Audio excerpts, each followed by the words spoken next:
Today we're chilling things down. That's all I have to say. Yeah, we thought we'd just give you guys a more relaxed vibe. Yeah, we've realized that we're really tense. Yeah. And so we want to be more authentic. Starring your hosts, Ryan, Rain, and Noah Strykes of Double Vision. Yes. Not to be confused with Double and Vision from Double Vision. Yeah, it's different. They are different. Oh, that's what we should do. We should do the Smithy lore episode. The full dump? I thought we did, though. No. Guys, what do you want to hear on Double Time? We have the next month planned out. We just planned it. But what do you guys want to hear? We're still doing this part laying down? We're doing the whole thing laying down? No. Oh. This is just the intro. We want to do what you guys want us to do. So That's what I'm saying. if you want to leave some episode suggestions, interviews, activities, games, topics, music reviews in the comments, let us know. If you have any smaller artists that you like and you want us to check out their music on the show or even possibly interview them, let us know. Double Time! Welcome back to Double Time, your favorite musical podcast with your two favorite musical boys, Ryan Rain and Noah Strykes. Jelly Deluxe in a few weeks now. Deluxe.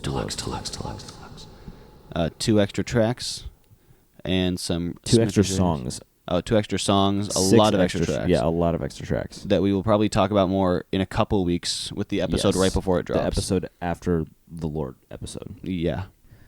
So in the recent weeks, we've got some questions about how we do what we do, gear wise. Like what's our setup? What's our music setup? Because we can't explain perfection when it comes to making hits. Yeah, we can't explain how to make multi-platinum hits, but we can show you what we use to do it. To make them. Yeah.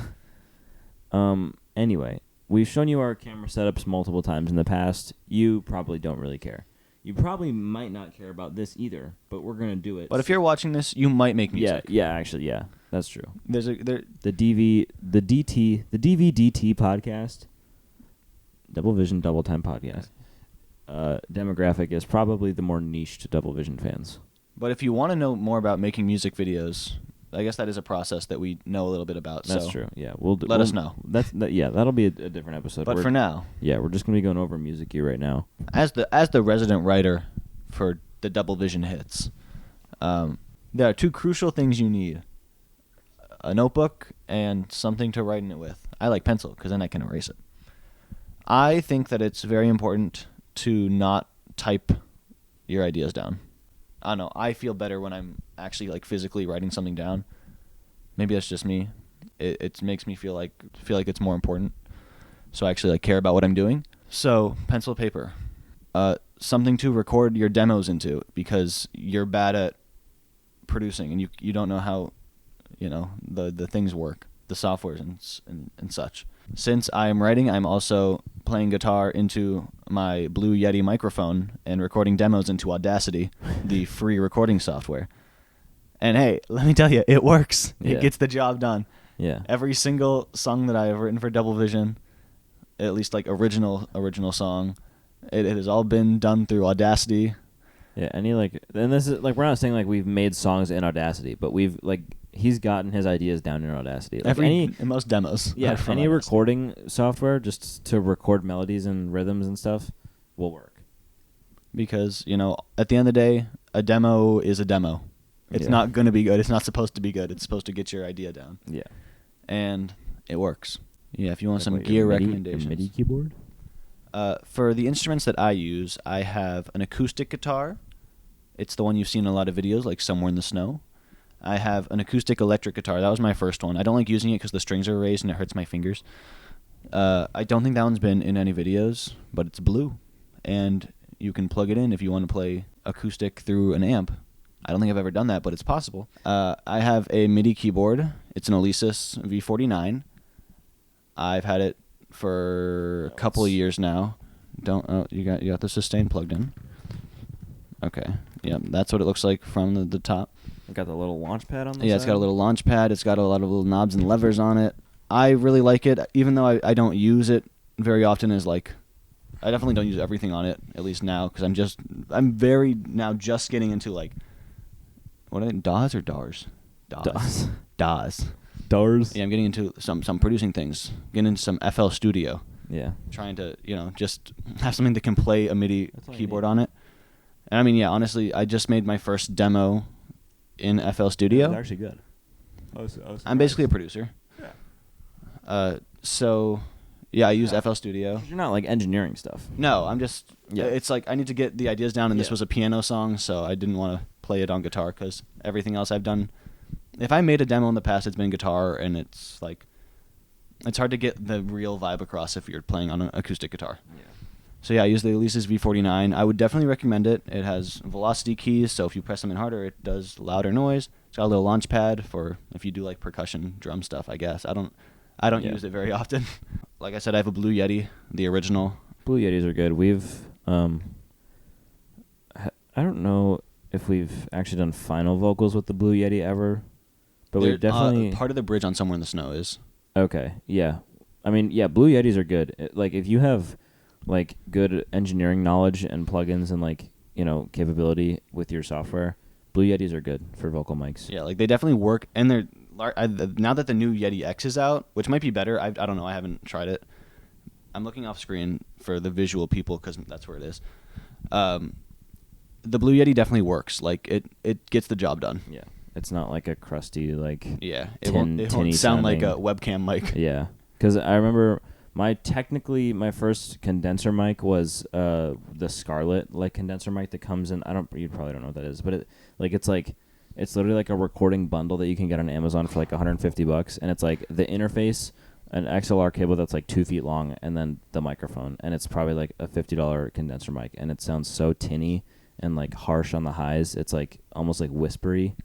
And it sounds really gross, but the Blue Yeti is like really good, actually. Yeah, if you know what you're doing. Yeah. Especially if you're just making demos, trust me, it works. Yeah. Even just voice memos on your phone. Yeah. Like just playing into your phone. Because we have used voice memos in actual songs. Yeah, the intro, fa la la, my little yeah. Yeah, that's on my iPhone. Some of the electric harmonies were on my iPhone. I don't know if my little riff in Night Goes On was on my iPhone. The whoa. That thing. Of course. I don't know if that was on my iPhone, but it very well could have been. So I don't know if I'd recommend using your iPhone for all of your vocals. Yeah, lead vocals probably not, but definitely for like backing stuff and like stereo spread harmonies, you can get it done. Oh yeah, like as the writer, that's like my tools. I've got my instruments. I've got a little bit of recording stuff, and that's like all I need. So let's go over to the real stuff that's actually important. So for my tracking setup is a Rode Nt1 condenser mic. Costs about $300. So mid-range condenser mic. It's no Neumann U87. I think that's the right. I don't know. That's like a $5,000 microphone. I'm out. Yeah, it's nothing like that. It's no Sony like crazy condenser mic. It's just, I mean, it's Rode. Like Rode is really good. I have that obviously running to an XLR, and then it runs to the M Audio Air 192.4, which is the current interface we're using to record this. It has one XLR input and then a guitar like 1/8 inch input as well. And what we did for this was just we got a male XLR to male 1/8 inch, and then we just this like mic is going through the guitar input right now technically, but it works like for an audio input. So yeah, you can use two mics on it. Yeah, if that's something you were wondering about. Yeah, because a lot of people will look for like the two XLR input interfaces, and they can cost a little bit more. But this one, I think it was like 125, 130, which is like pretty good for a two input interface. It has volume control for headphones. It has both input gain controls. It has a master like big knob in the middle. If you have big monitors plugged in, you can control the whole thing. And it has a headphone input, and it has phantom power, so you can run higher power microphones like a Neumann U87. But I don't think the Rode Nt1 needs that. It might, but I don't think it does. But some of the nicer condenser mics need what's called phantom power, which just means more power going to the microphone, so it can actually pick up sound and not have like gain issues. And then I have that running into my iMac, which is like the desktop computer setup from Apple. It's a 7-year-old computer, so it's starting to get up there in the terms of age, but it has an i5 processor. it's not the greatest computer, but it can run everything that I needed to run. It's the only computer I have that can run all my stuff on Logic because my laptop is really bad. So I rely on that computer a lot, and it's a good computer, and it does everything I need to do. And I use Logic Pro 10 for my DAW. That is my workstation of choice. I can produce in there, engineer in there, master. It does it all. It's not like FL where it's mostly used for beat making. Like, it can do everything else. My electronic drum set is a Alesis, I think it's called Mesh Nitro drum kit with the extension pack. I have the extra tom and extra cymbal, so I can do more stuff with that. That is a MIDI drum set, so I can plug it right into the iMac and then drum right into the computer and drum into Logic, which is how I do all my drum covers. It has like built-in controls, but I really just use it through Logic. I have a Fender Strat guitar, black electric guitar. I don't know the brand of it, but I have my stepdad's old acoustic electric guitar, and it actually sounds really good. Like I love that guitar's tone. I have yet to use it on a project because I don't really play much guitar. But I know someone who does. Yeah, but I could hand it over to Ryan and we could get some nice tones. And it sounds pretty good when it's plugged in on an electric amp. So I have that, and then I have a Casio. I forget the actual, or not Casio. Yeah, it's a Casio 84 or 82, 80 something. I think it's an 80 something key MIDI keyboard, but it's also like its own piano. Like it has samples built into it. So you don't need to plug it into like a DAW like Ryan's does. Ryan's is just like a MIDI keyboard, but mine's like an actual piano. It can record into itself, so you can like hit the record button and then it will play whatever you played back to you. Guys, we're about to go under COVID restrictions again. While he's recovering, I forgot to mention, my acoustic guitar is Keith Urban. My acoustic electric is Randy Jackson. They are both, I think, over 5 years old, easily over 5 years old. Yeah. They are not sold in stores anymore. They're much newer options and probably much cheaper options for the same quality at this point. Yeah, all of my gear is over 5 years old, except for the mic and interface. All of my gear is over 5, and my drums. But that's Let's say this again. We said this last episode. We are very grateful for what we have. We're not trying to sound like, oh, we got all this stuff that we can use that everyone doesn't have. Flex on you. We're just simply providing knowledge, and we've gotten this over the past 10 years. Yeah, like it's not like we were just run it up on the card. Yeah, with how old all of our stuff is, like it's a collection that we've gotten over a lot of time. Let's also be clear: if any one piece of our gear were to break, we would have an issue. Yeah, like we would have an issue. It's not like I can't just buy a new iMac right now. But with that, you don't need all of this gear. Yeah. This is purely just our process and how we make things happen, because people have been asking for things like studio tours and gear setups, which we will do. I'd like to do an updated studio tour, mostly because I moved houses. Oh, yeah. A Casio, I forget the model name, but it's really old. I got it when I was 6. Classic. And it still works like brand new. Does it? Yeah. That plug that you don't touch the plug. Well, yeah, okay. So there's the power port is a little sketchy. Although I did bump it yesterday when I moved it, and it worked. It still works fine. So I don't know. Scared. I'm not going to take the risk and actually unplug it, but I don't think it's as sensitive as I thought it was. The only thing is you can't unplug the power cord from my keyboard, or else it might not work anymore. That has a sustain pedal too, so that's nice for like when I'm actually playing keys, which is also not very often. I only play drums, man. I'm a drummer. I'm the talented one. Yeah, I'm trying to learn more melodic instruments, but I got the rhythm. That's all I got. Anyway. But yeah, with all the stuff we're saying, don't take it as you need all of this to make music. Yeah, you don't. Like even the stuff we have, a lot of it is like the budget option. Like there's an Alesis MIDI keyboard that has more keys and more functionality. Yeah. I use Audacity. That's a free recording software for the demos. This interface is pretty cheap. A lot of people go right to the Apollo Twin, which is like a $600 interface, which is like crazy. You don't need that. Yeah, like there's a lot of good options. I don't know I know Ableton has like a light version I think is free. I know Ableton is, I've heard it's rough. Yeah. But I mean, it's still an option. It's not impossible to get into it if you don't have like the budget for it. Yeah. If you have an Apple computer, Logic is a $200 one-time fee. That's, it sounds like a lot, but it's nice because it's not recurring. It's not like you have to like buy a bunch of stuff within the software to like do more. Like you can, obviously, but like you have thousands maybe even tens of thousands of like stock instruments in there that you can work with and make cool stuff with. So you don't need all of this, but this is purely just like knowledge for you guys and like how we do things. Like we said in the last episode, all the stuff we have is for convenience. Yeah. Not for like necessity. Yeah. Yeah.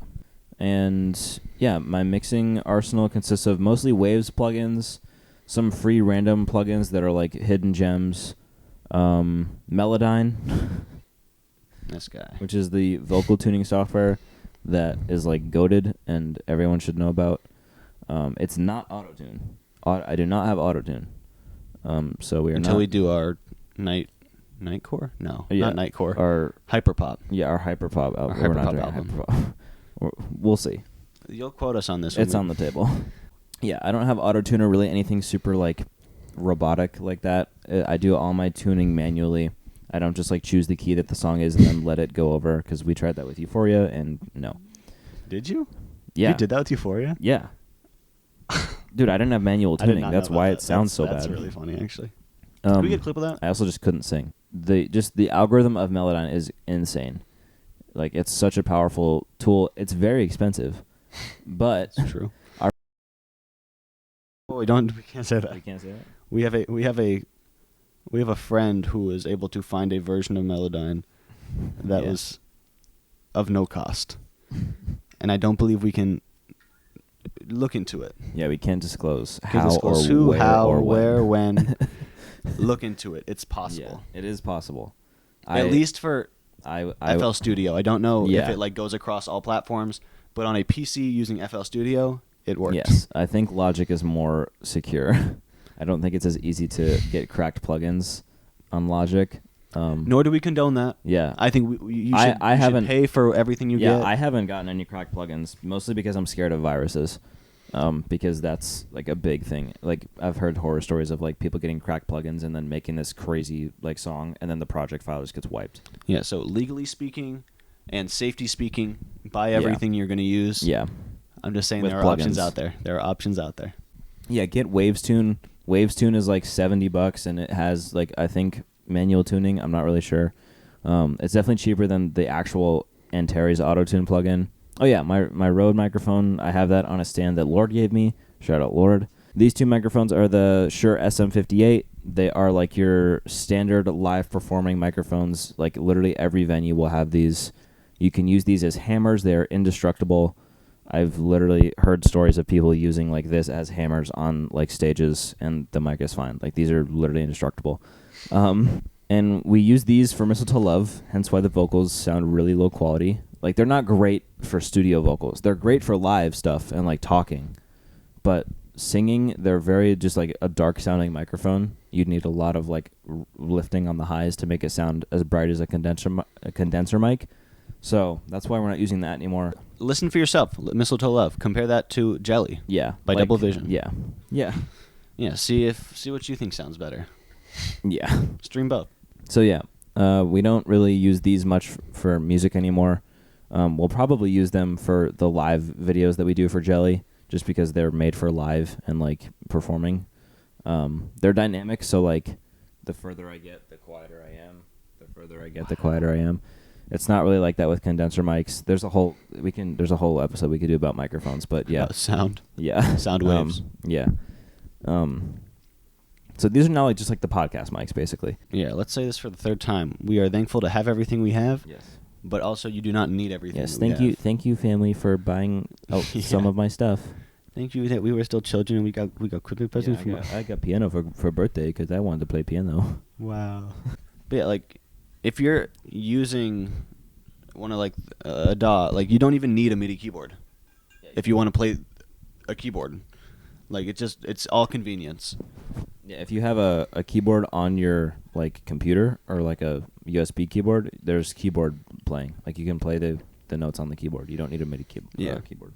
Like, even when I was doing my first demo in FL Studio, I used my MIDI keyboard for like seeing what things sounded like, but I wasn't actually like playing live into it to record the demo. I was still doing note by note because it's just, honestly, it's kind of more convenient depending on like how complex your thing is. Yeah, and if you're like me, because a lot of the time I'll Like, I don't know music theory at all. Like, I don't know chords. Like, I literally don't know chords. I know, like, C major, like C, E, G. So a lot of the times if I hear a chord in my head that I know works, I'll sound it out in my head, like note by note, and then I'll click each note in to make a chord. And if it sounds right, then I keep it. And as someone who doesn't know music theory either but knows chords, I don't do that. Yeah. And I play it on a piano, and then I do it. Yeah. See, I would just play it all at once if I knew the notes, but because I'm weird and I can hear each note in a chord, I can sound it out, sort of. That's like sound it out and then click each note in, and then it makes a chord. If you guys are ever jealous, we do have an album for you. Yeah. It's called Jelly by Double Vision. It released like a week and a half ago. You should stream it on all platforms. Jelly by Double Vision. Jelly ! By Double Vision. Guys, tune in next week for the Lord Childs interview. Who's Lord Child? Lord Childs is our honorary featuring artist. Lord Childs will be the first interview on Double Time. Yeah, we're going to talk about his upcoming album that he is currently working on and trying to finish up for you guys. We're going to be talking about Adapt, probably. Yeah, we're going to be talking about the new remastered Adapt that we need to start talking about more, because Lord and I are redoing Adapt this summer, and it's going to be cool and hopefully sound good. We haven't done it yet, so I can't verify. But he'll be on the show next week. We're going to talk about his new album, talk about Left on Red, because, as you know, he's Lord Childs from the hit single Left on Red.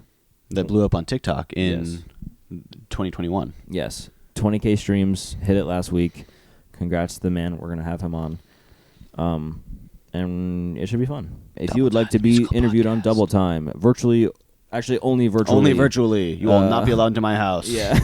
But yeah, next week, Lord will be on the show, in person. Sitting right between us. And finally, once again at the end of every episode, we talk about our upcoming everything. My EP stuff, now I think it's an album. We're still working on it. I'll get back to you. A lot of stuff happening with personal music. And the rest of the year is booked. Yeah. Everything is updated. The rest of the year is booked with Double Vision. Yeah. So Sunday night we did our calendar revamp after the whole COVID hiatus, and we added more stuff to do for the list for the year. So it is packed. Get ready for a Double Vision 2022. Yes. And future past that. We got a lot of stuff in the works. With that being said, this has been Ryan Rain and he's been Noah Noah Strykes, and I've been Ryan Rain from Double Vision, and this has been Double Time. Joey Deluxe.